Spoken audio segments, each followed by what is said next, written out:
Right. Good evening, ladies and gentlemen. Thank you very much for coming to the Museum of London on this rather cold and unpleasant winter's evening. This lecture follows on from the previous two, of course, where I introduced how the heart works, and then last time talked a bit about the people who started heart surgery in the early 50s, particularly, and thought a little bit about their personalities and their behavior. But this talk is about the core values that should underpin the work of any surgeon. We should make a patient safe. We shouldn't do any harm. We should make sure the experience of that patient while they're in hospital is as good as it can be, and that whatever we do is effective, the treatments actually work. We should tell the patients the truth, because if we don't tell them the truth and don't tell our colleagues the truth, we can't generate trust.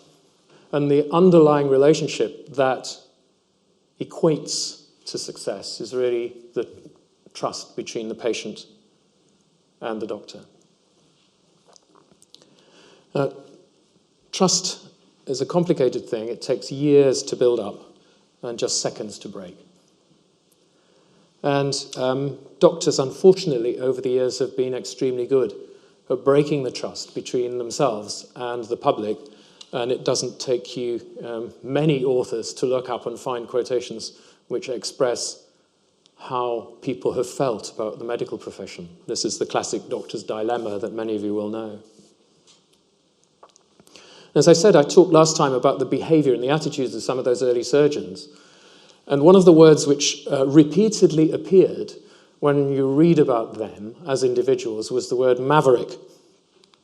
Maverick, apart from being someone who doesn't brand their cattle, is a person who shows independence of thought or action, and especially by refusing to adhere to the rules or norms of their peer group. Now, we heard about Gross, who closed this patent ductus arteriosus when his boss went on holiday. We heard about Lillihei, who in everything that he ever did, including cross-circulation, which I'll talk about later, is always described as a maverick. Huge, big, bigger-than-life personality. They took risks. They took risks because they believed passionately in the treatment of congenital heart disease and that they should be able to sort it out. But they took professional and reputational risks. The risks weren't the risks that the patients and their families took, which were life and death risks.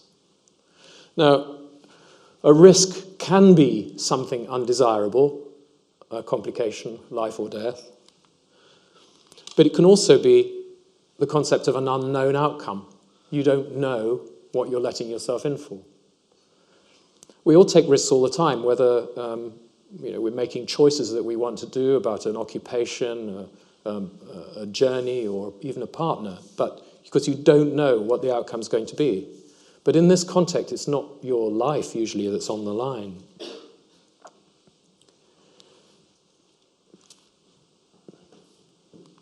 This whole concept, excuse me, of what risk is very difficult.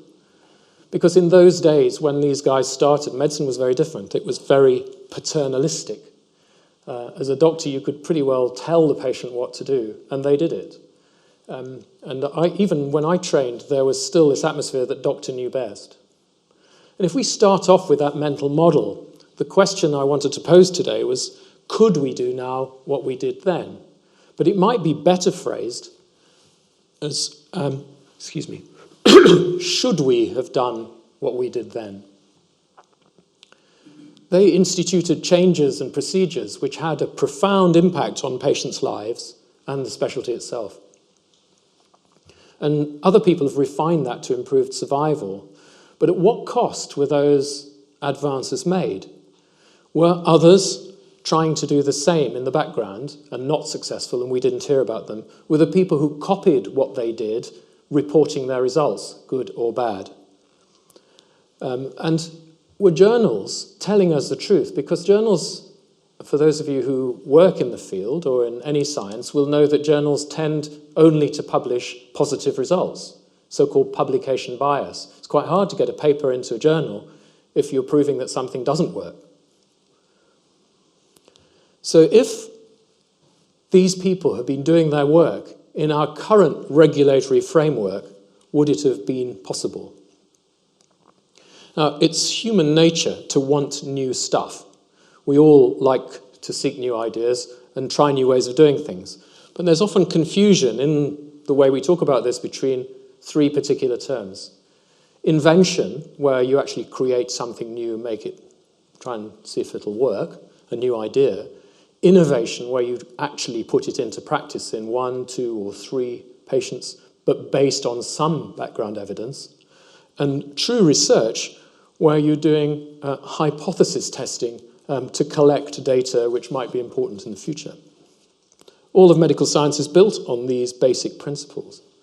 And at least in theory, innovation for patients ought to be something that's in the interest of everyone. Certainly, you would expect that a patient would want a better life, a longer life, their disease cured, a good quality of life after any medical intervention. Now, in fact, doctors and nurses are innovating every day. We fiddle about with the doses of drugs just to make things a little bit better. As a surgeon, I'm always modifying the operation a little bit next time so that the operation I do now, same name, may be quite a lot different from the one I did 10 years ago because I've got better or changed it. Robert Francis, which is referenced in your handout later, said that actually the public kind of expects you to do that. They want you to be better next time. They want you to do it. And indeed, you may have a duty to try and get better on each occasion that you do something. I kind of agree with that.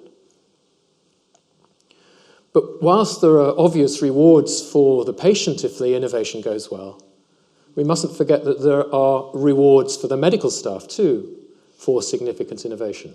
Obviously, most of us go into medicine because we want to make people better, and so that is the primary reward. But you have publications. As a doctor, your CV is judged by its weight on the number of publications you have as much as their quality. You get to present your stuff in public and in front of your peers. There's kudos for career development, media opportunities, and not least, financial benefit. The bigger your CV, the more likely you are, at least at the moment, to get a merit award. And then if you are inventing some product, you may even have a financial relationship with the company that makes it, as we'll see in a minute. So it's not completely altruistic for the medical staff involved in innovation. George Bernard Shaw, again, from The Doctor's Dilemma, was pretty sure that most doctors, like Englishmen, of course, had no honour and no conscience. And over the centuries, we really have not covered ourselves in glory. There's a wonderful book by Roy Porter called Quakers, Fakers, and Charlatans in Medicine. I think this is quite a valid quote, that fundamentally we may have been trading on the vulnerability of our audience, of our patients, and raising false hopes and even causing pain and death. And the cartoons of the 18th century really demonstrate that. This one is Dr. Humbug, curing all disorders. And a lot of the reasons for that was this was a purely private business, and the only way doctors could survive in those days was to make money out of the patient. And as Thomas Percival, in probably the first important work on ethics, said, overt competition induces quackery. I think that's worth remembering. And it's not for nothing that sometimes within the medical profession, Harley Street gets called the street of shame. The cartoons of that era, a bit later, persisted. A whole century later, they were still doing these things. And the definition of a quack from Samuel Johnson is worth reading through, partly because of the title of my chair. It's someone who proclaims their medical abilities in public or advertises and is an artful, tricking practitioner. doesn't really give us a good reputation, does it, on which to build for our relationships with the patient. And if you think that quackery was dead, look at all of these advertisements that came up through the 19th century. I love the idea of a radium suppository. That doesn't sound particularly valuable. Or radium to drink. And it hasn't gone away, this idea that there are people proposing treatments which are obviously blatantly rubbish. People with illness, parents with sick children, are at the lowest ebb in their lives. And they need to be protected from quacks because it seems that they're there in every generation of doctors. Probably informed beyond some doctors because doctors live in their own microcosmic world. They have to deal right here, you know. But when you're checking on your life as to whether you live or you die, I mean, you're going all over. I mean, you'll go anywhere. I'd go anywhere to find the best doctors. So you go anywhere to find the best doctors because you're looking for the answer for the terrible problem that you or your child have got. But you have to remember another side of this as well, that not only is the doctor trying to tell you that they're the best, or they've got the best results, sometimes with dubious proof, but also from the patient's side, there's work which shows that patients are attracted to the doctor at the cutting edge, especially when the stakes are high, because their hope is at its maximum. So, trust me, I'm a doctor, which we're all familiar with, really hasn't worked very well. We have let down the trust of patients and the public over many, many centuries. And I just want to consider for a moment how we've done that. The first is to consider torture. And torture has been around for a very long time, centuries and centuries. And it's been done, theoretically, to get, inverted commas, truth, but also as a demonstration of power, as Foucault said. Reached its culmination in the Spanish Inquisition.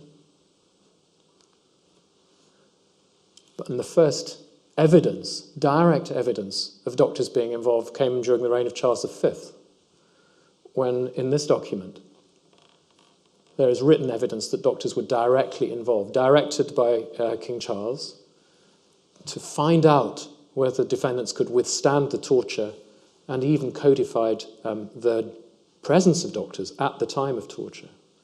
They had to certify they were fit to carry on, and whether they could survive whatever was being done to them. What a wonderful job for a doctor. And if you think that that was then, this is last week, where Raif Badawi in Saudi Arabia, a doctor had to stop him receiving the second set of 50 lashes so that his back could heal up before he got the next set of 50. A doctor doing that. Torture at the time was pretty normal, standard, in the time of Jeremy Bentham. And although he questioned its use, he was absolutely recommending its use. He questioned its efficacy. He was recommending its use where the safety of the whole state was endangered. I mean, I seem to have heard that several times in the last few years. And described torture as a weapon of inestimable power. Well, so we've got torture going on, proof of doctors being involved, certainly over the last few centuries. And in the 20th century, that proof became proof positive.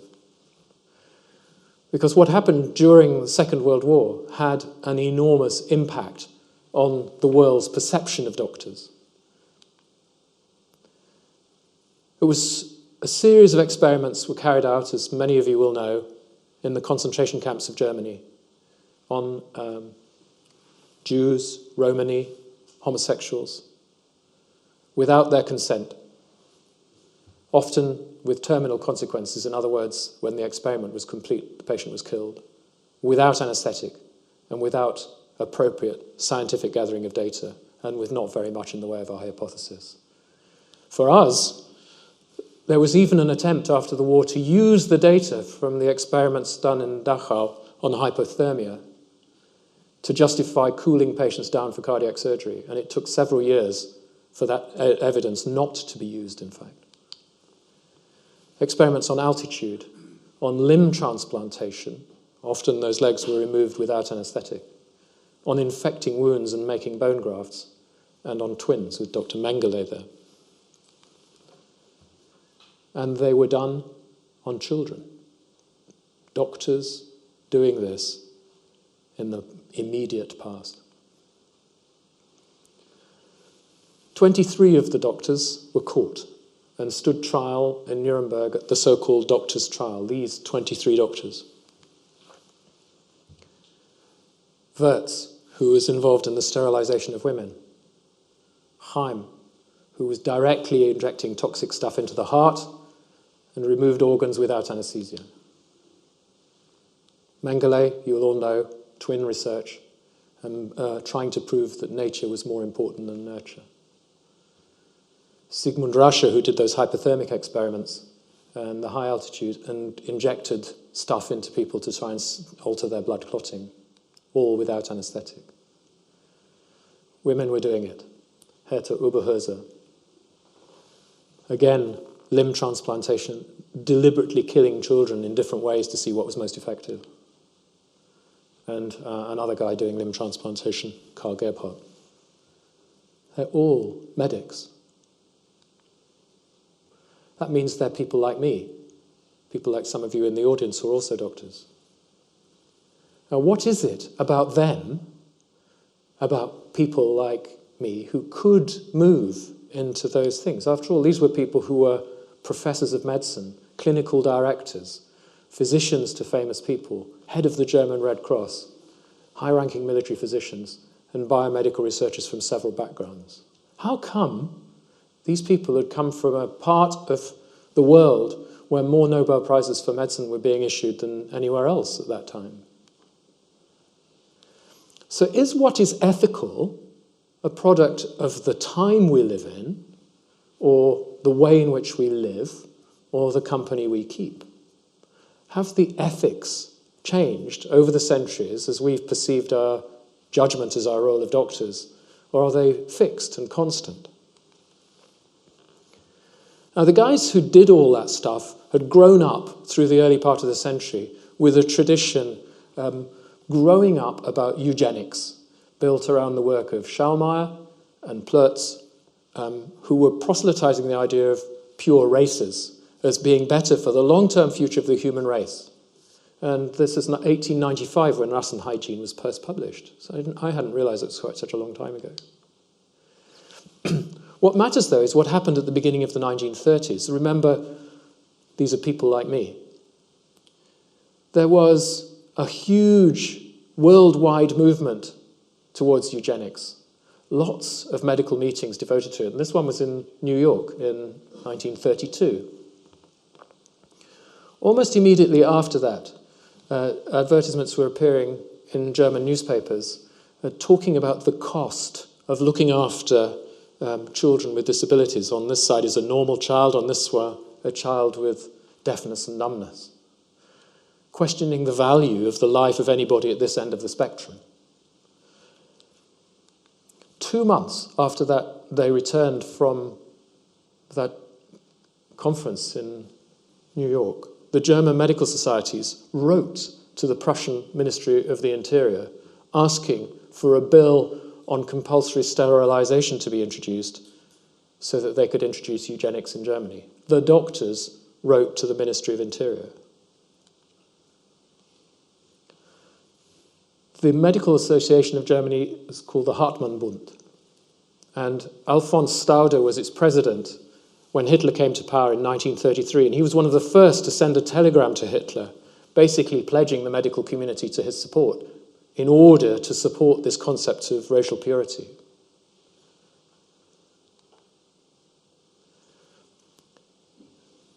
The Deutsche Ärzteblatt then published the full treatise of what Hitler planned to do on its front page. This is like the BMJ.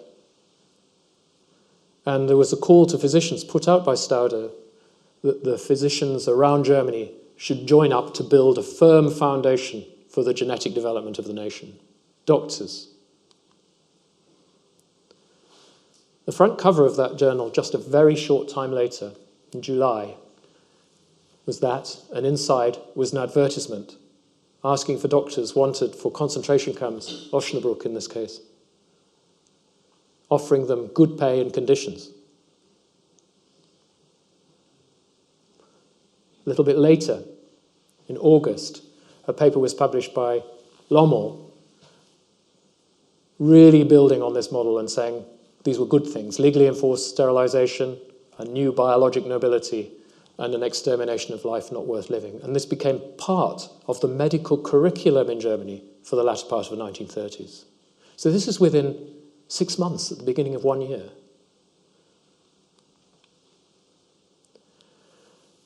The sterilization bill was passed. The doctors got their way. And in a very short time, they'd sterilized 300,000 people. They'd done so well that they beat the targets the Nazi Party set them and had to be reined in. The doctors had to be reined in. They killed that program, and they started killing people as part of the euthanasia program, people with mental illness, and all of the things you already know about. But it was the doctors who selected these patients and the doctors who killed them. They were doctors. They were people like me, people at the heads of their departments, people who were running whole areas of medicine. And they were trusted in a way at the beginning of that period of time. And they had fundamentally deviated from the way in which the Hippocratic Oath had been invented. They'd fundamentally deviated from the way medicine had been going for 100 years. And instead of helping people, they were actually killing them and to some extent torturing them. They had become insensitive to the needs of other human beings. And it was good for them. There had been instruction, as you saw, to reduce the number of Jewish doctors and professionals, and indeed all non-Aryan professionals during that time. And during the 1930s, they were driven out of the profession. But the rest of the doctors earned more and did better, and so did the lawyers. So this program was good for them in two ways. They were getting well-known, connections with power, jobs with more security, and more money. Doesn't say much about doctors. And at the end of the war, after all those experiments came clear, the doctors' trial emerged, trust in doctors was genuinely broken, pretty well around the world. Obviously, it was highly focused on the Nazi Party, and nobody really was sure that this could happen anywhere else. But we've seen in the last few years, as you've seen in the slides I showed you before, that it can happen, and doctors are always involved. And it was realized at the end of that trial that the doctors needed, or the public needed, protection from doctors. And Leo Alexander, who was one of the chief attorneys there, drew up 6 standards, to which 4 were later added and became part of the public product of the trial in the verdict. And this became known as the Nuremberg Code. It's printed in the handout in full. And this was delivering, you had to have consent for the patient to take part. It had to be predicted to produce fruitful results. It should be based on previous experimentation. There should be no prediction of injury, and you should have a reason that the results are going to be useful. It should be carried out by suitably qualified people, and both the patient and the investigator should be able to withdraw at any stage. This was the first time that any kind of code had been implemented in research in medicine, in the history of medicine. And it's been various iterations and strengthening since then, which are all very important to the way we work. But we're still breaking that code. If any of you get a chance to look this up on the internet, this is the latest the committee from the Senate investigating the atrocities in Afghanistan and Guantanamo. And you only need to see the pictures to realize that we haven't grown up very well.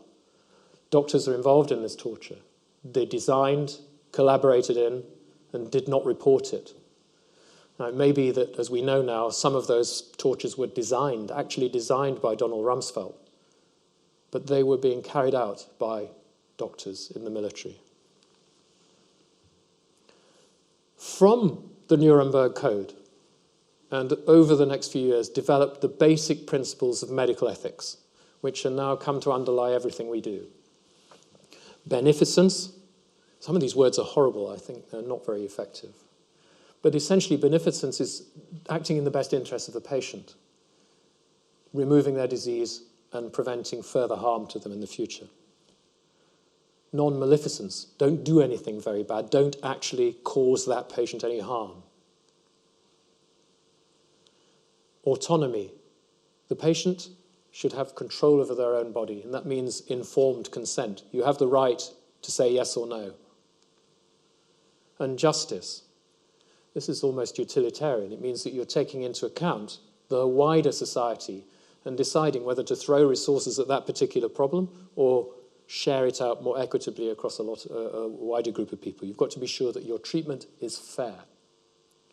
People have added two other things, like dignity of an individual.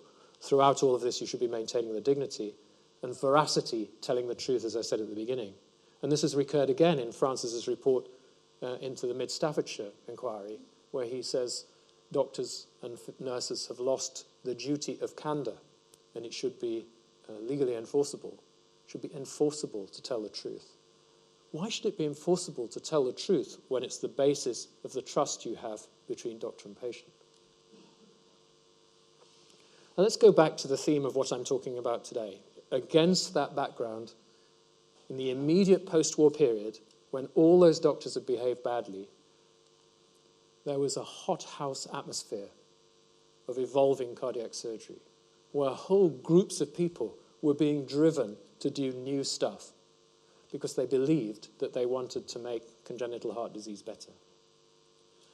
We have to remember that ethics of dealing with children are even more complicated than some of those principles you've just seen, because a child, especially a newborn baby, is not going to be competent to make a decision on its own about whether to have treatment. Its parents or its guardians are acting on its behalf. And they're subject to pressures. They're subject to their own feelings of hope or guilt for what's happening to them.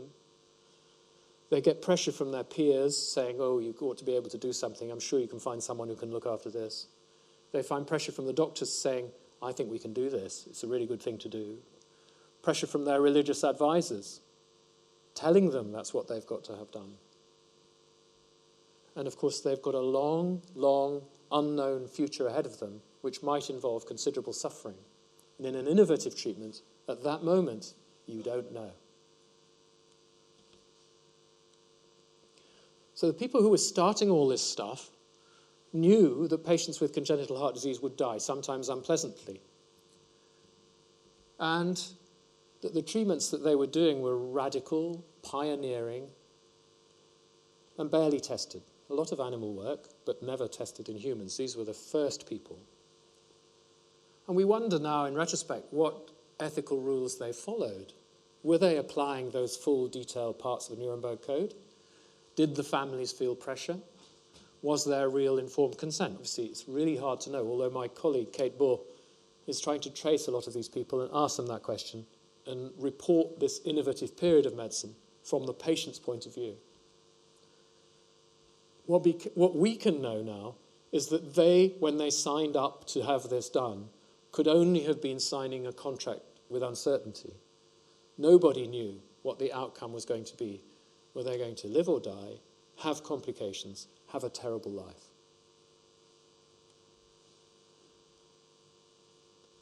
And so were we, if I put myself in that position, peddling hope to the vulnerable?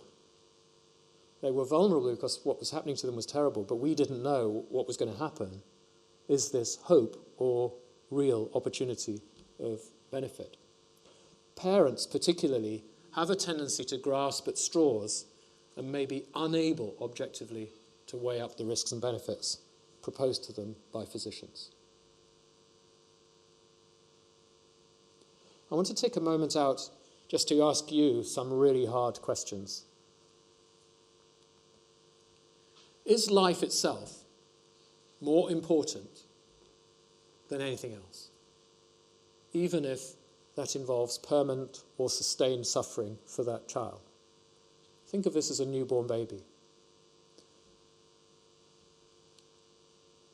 For a parent, does the hope of that life overpower the concept of suffering over a long period of time?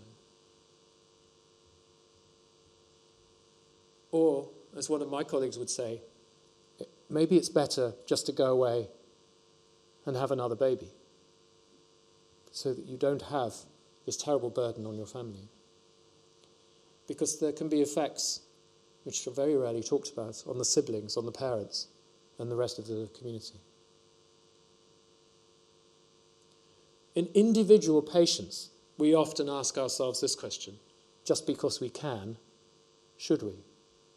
But that's harder in the context of what we're talking about here, where you've got a real cunning plan to try and do something new that you believe in and you think is going to work.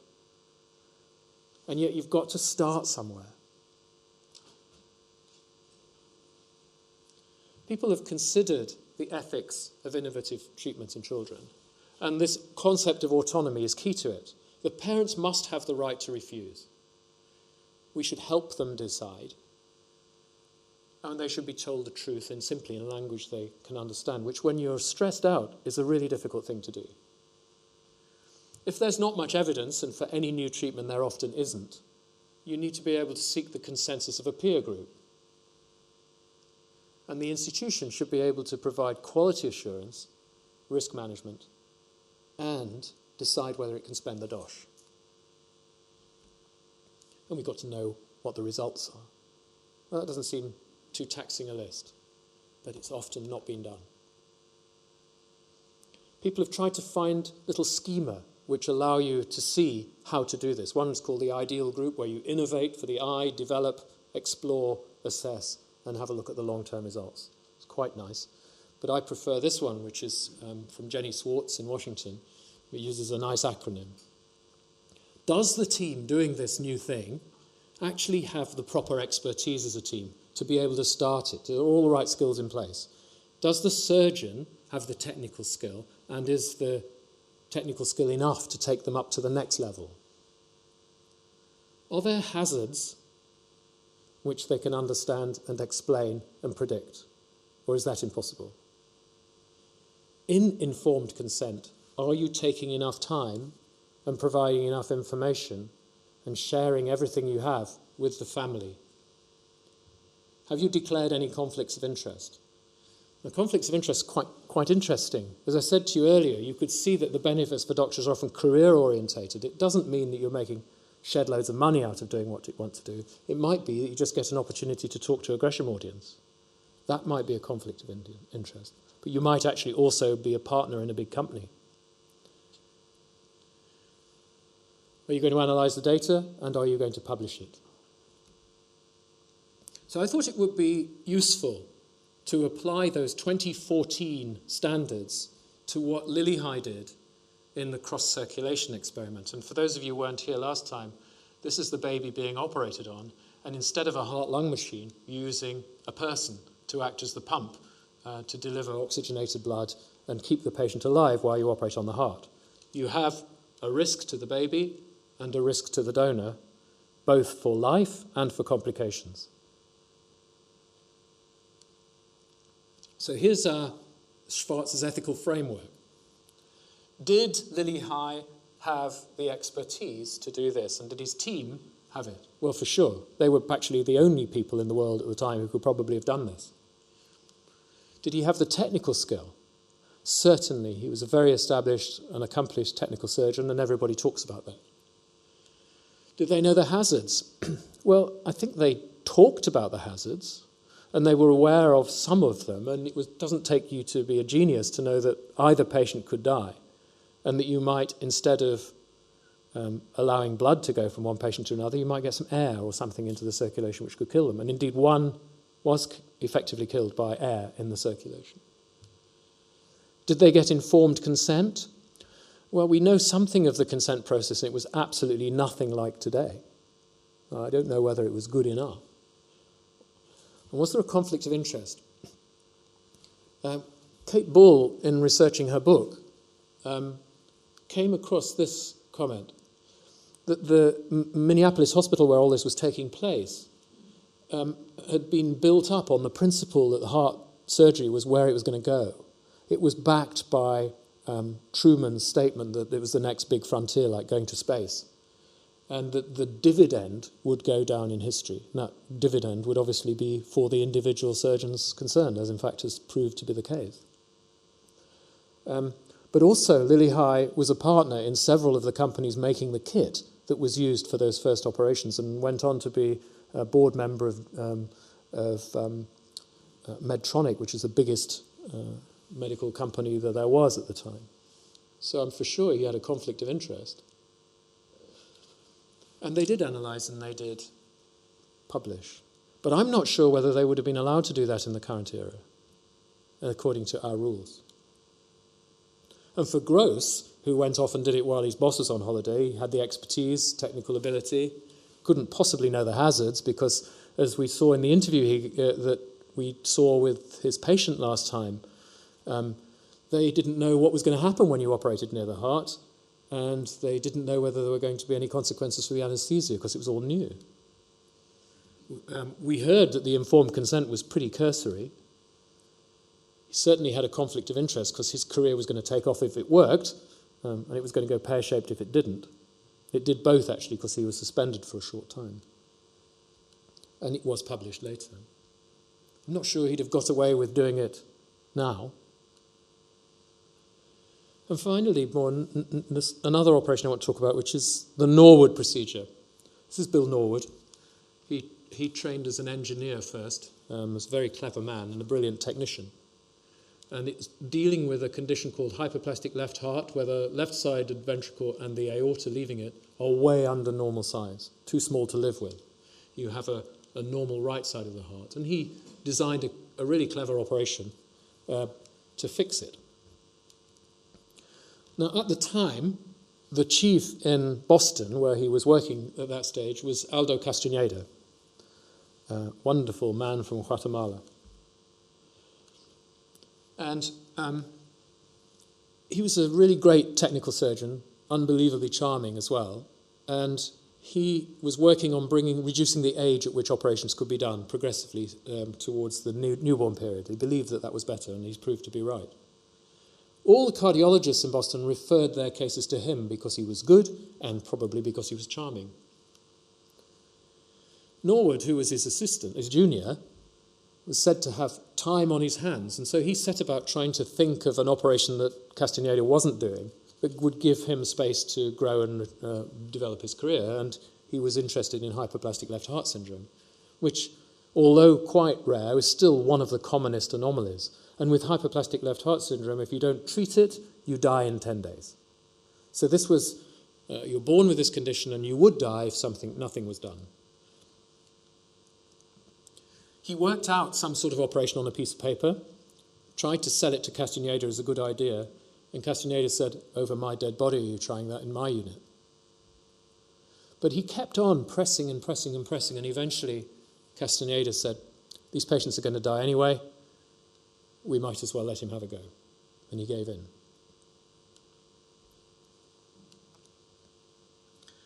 First 3 patients were published and 2 survived.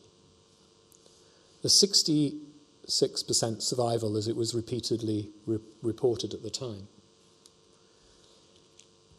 Shortly after that, no, not too shortly, he moved to Philadelphia.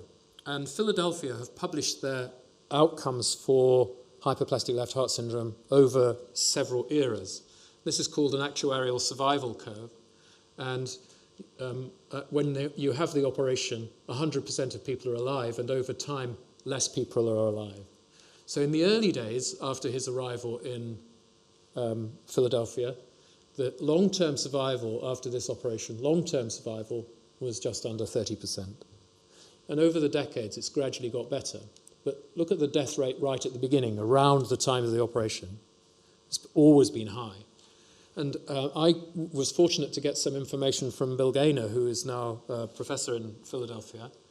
He looked back at the sequence number of all those patients, and the mortality was around 40%, 60%, so only 40% survival for those first cases that Norwood did when he went to Philadelphia. Now, although things have got better, in fact, what happens with the Norwood is you need 3 operations. One, this first stage, which makes you alive. A couple of years later, you need a second stage and a third stage, which leaves you, because you never have a left ventricle, you have only your right ventricle supplying your circulation, and gradually that fails. So the prediction was that these people would gradually get heart failure and probably need a heart transplant in later life, somewhere out here. And there aren't enough hearts to go around. So should you be treating patients who would otherwise die when you have no idea what the quality of life is going to be like and where you're going to have an end stage, which might be a heart transplant, and lots of suffering along the way? And by the way, some of these people got brain damage because of the surgery. Well, the best results in the world now come from Milwaukee, and again, that group there sent me these results last week. They now have a 15-year survival of 80% and a smaller mortality at the beginning, and their neurological outcome is good. But we still don't know what happens out here. Will they need a heart transplant?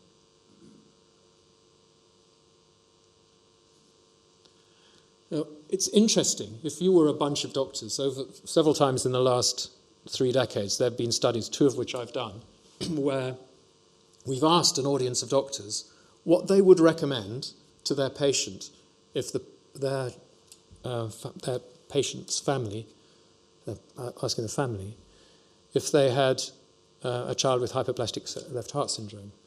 And they said, well, we always advise them to have a Norwood. And then you ask them, what would you have? I wouldn't have it done for mine. They keep their hands down. So here are a bunch of people, professional people, all over the world, advising this treatment, but not wanting it for themselves. That's interesting, isn't it? And I think it's because, or at least partly because, each generation of surgeons, each generation of units, has an operation by which it is judged. And for our generation of surgeons, it's been the Norwood. If you can do a Norwood, if your department can get results like Milwaukee's, you're a good department. So it's something that you want to do in order to be seen to be good. That is why it's good for the doctors. But we still don't know the long-term outcome of this operation. Now, as time's gone by, more and more doctors are opting to have this done. But at what point, I leave you to think about, should a hospital take the parents to court for not allowing a Norwood to be done? Because if you have a hole in the heart, many hospitals would say to the patient's family, we're going to take to court because we think we're not acting in the best interests of your child. No one's done that yet. But if those results go on improving, I'm sure that an American hospital will. So if we run through Bill Norwood's original list, he certainly had the expertise. He was the best technician of his generation. He could operate simultaneously. He could stitch simultaneously with both hands at speed. It was a wonderful sight. He couldn't possibly have known the hazards he was producing. I don't know if leopards changed their spots, but in 2006, he was sacked from the hospital he ended up in Delaware for not complying to informed consent regulations. So we don't know whether he got informed consent. When I was with him and saw him work in the late 80s, other people got the consent because he found it quite difficult to talk to the families. Certainly a conflict of interest because his whole entire career is built on that one operation. And he did publish, and there's extensive literature as a result. When he was sacked in Philadelphia, this was published in the Philadelphia Magazine, and it seems to me to bring together some of the thoughts that we've been talking about today. He lost his ethical battle, which was about the gap between the human desire for progress, the innovation, and the equal human unwillingness to bear the consequences of that. It's the classic ethical dilemma. This is Gil Vanovsky, who was a cardiologist at Philadelphia and is a good friend and an interesting philosopher. And Gil wrote this in 2008, and it reflects quite a lot of the thinking, which is also worth bearing in mind. If we don't operate on these children, not only are we stopping them benefiting from whatever progress we've made so far, but we're not keeping them alive to receive the benefit of what treatments are to come. So you're putting that child out there in the hope that something else comes along to make them better, and they might not need a heart transplant in their later life, or we might have got a machine that does that for them in that time. The last operation I want to talk about before concluding is about the arterial switch operation. This is an operation where the two great vessels of the heart are the wrong way round when you're born. So the aorta is coming off the right ventricle and the pulmonary artery off the left. So the circulation is going the wrong way around. And the ideal operation would be to put them back in the correct place. Nice, simple piece of plumbing, except you have to move the coronary arteries as well, just after birth when they're only 1 millimetre across. And Ajib Jatini in Sao Paulo was the first one to do this in 1982, successfully.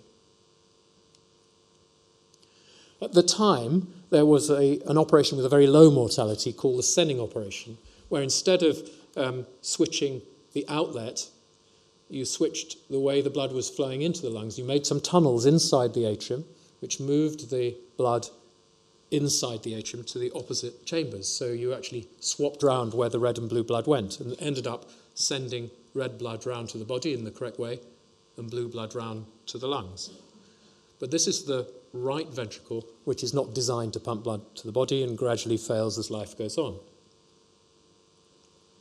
And this is a seminal paper, a really great paper, again by Kate Bull from Great Ormond Street and my colleagues there, looking back at how hard it was to make the transition from the Senning operation, which we had with a low mortality, to this other operation with a hope of leaving the left ventricle supplying the body and therefore better able to do its job in the future. But in order to find that out, you had to do it and see how long those people lived for and what they were like. Fergus McCartney was a professor of cardiology at Great Ormond Street then. He was also a mathematician and an expert in decision theory, and he drew up some models which, based on the data of the time, tried to predict what would happen. So here is the normal population, so 100 people alive at point 0, and out to 100 years, not many people alive. And this was the predicted life expectancy for people having the Senning operation. So they survived the operation quite well, but gradually deteriorated as the right ventricle failed. The arterial switch prediction was a very high operative mortality, but sometime in the future, if we were right about the left ventricle being a good thing to have, then the lines would cross, and it would have been better to have had, long-term, better to have had the switch. But if you're a parent making this decision, do you want 20, 30 years of life with your child, guaranteed, or do you want to take the risk that actually it's the later part of life that's more important, and you might not be alive to see that child benefiting from it? Imagine the difficulty of that decision. We did just the Senning in Era 1. In Era 2, we did the Senning and the switch. And in Era 3, we just did the switch. So the Senning mortality, this is the actual deaths and the actual case numbers, was quite low. We started to do the switch about here. You can see that there was a much higher mortality during that Era 2, but by Era 3, the mortality was levelling off, in fact, very good. Throughout the whole series, Era 1 and Era 2, the mortality stayed pretty constant in total, but levelled off towards the end. And it compared favourably with another operation. Putting that another way, and looking at it as a probability, a risk map, with the Senning procedure, the risk was low. When we introduced the switch, the risk was high and gradually fell to 0, like this. So there was a period during that time where we were essentially killing more people, which ended up with a benefit for the whole population. if you apply the same data that we applied then to the model that Fergus put out in 1985 using the data that we have now, you see that the Senning operations actually did worse at the beginning and better in the long term, but the switch has done really well and produces results which are not too bad from the normal lifespan. But look at this. What's been the cost of making that transition? There were some patients who died while we were learning how to do the operation, when they wouldn't have died if we'd done a Senning. Was this an acceptable sacrifice, if that's the right word? And how can you rationally consent during that period to make sure that people really understand what they're signing up for? Data is what it's all about in the end, and there's a thing called Buxtons Law, which I'm very fond of, which was Martin Buxton was looking at appraising the heart transplant program in the UK, and he said it's always too early for rigorous evaluation until, unfortunately, it's suddenly too late. What matters is that every patient that you study and every patient you do in any new thing, those data are collected and properly analysed from the first patient, the whole population, no excuses not to. So looking back, I'm a medical director. I've been chairman of the ethics committee and I sit on the board of a hospital.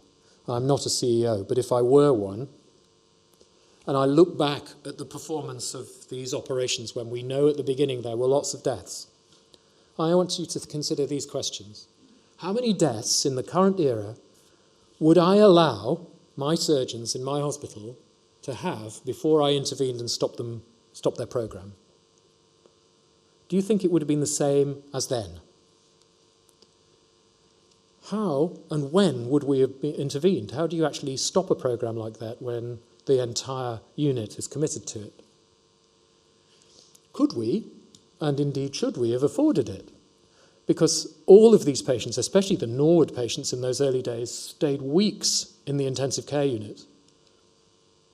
And those of you who read any of the newspapers at the moment will know there are not enough beds, not enough intensive care nurses for what we've got, let alone the next new thing, which might, inverted commas, block a bed for a long time. And will we be confident that the doctors telling us the truth about their results? Because we've seen that doctors aren't necessarily reliable. So again, the key is in getting objective and complete data. More importantly, if we'd have intervened, might we have stopped a potentially and indeed realistically successful intervention? Or saved some lives by stopping it? So let's put our values to the test. If we go back on their side and look at what their culture was, these innovators in their time, certainly a lot of people died in the early stages of those innovations. You could argue that they died because of the innovations. They may well be proved later to be right, as hopefully these ones have. But if we apply our culture to their time, and I think we would not have allowed them to do what we do now, not in the same way, it would have taken longer. So would we have caused additional deaths by waiting for the innovation? People not getting a successful treatment. Which group would you choose? All I know is that in order to make that choice, you need as much information as possible and as much help from people who are wise and experts to take you through that journey of making the choice, and that you have a right to make that choice. We have an obligation to design our experiments better, to carry them out ethically, not as mavericks. We have to respect our patients, and I think this is really important to me, treat them as if they were our friends and work with them as partners. I don't think anything else is ethical. It's cultural, this. It's about our basic humanity. It's about those core values of being safe, being effective and delivering a good experience, telling the truth and generating trust. If we don't do that, we are not dissimilar, I think, from those doctors who have failed humanity over the last centuries. I want to quote from a prize-winning essay by a pediatric intensive care resident in the United States who's talking about this business of is a life worth living for a newborn baby who has problems. Maybe there is something worse than death, something like losing humanity or perpetual suffering with no hope of redemption. And families could use a more candid explanation of the procedures and their lifelong implications. Because the conversations that she and I have had to have are often held when the family is already too committed to contemplate doing less. That's very thoughtful. And we, driven people trying to make advances in our specialties, have the potential to force vulnerable families with very difficult problems down routes that aren't necessarily the best for them. And we need to bear that in mind.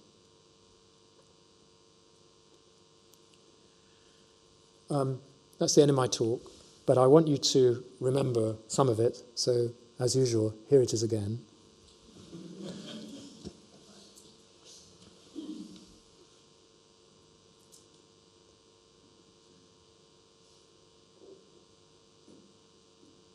It all ends up with those core values and telling our patients the truth and gaining their trust, because that's what we're here for.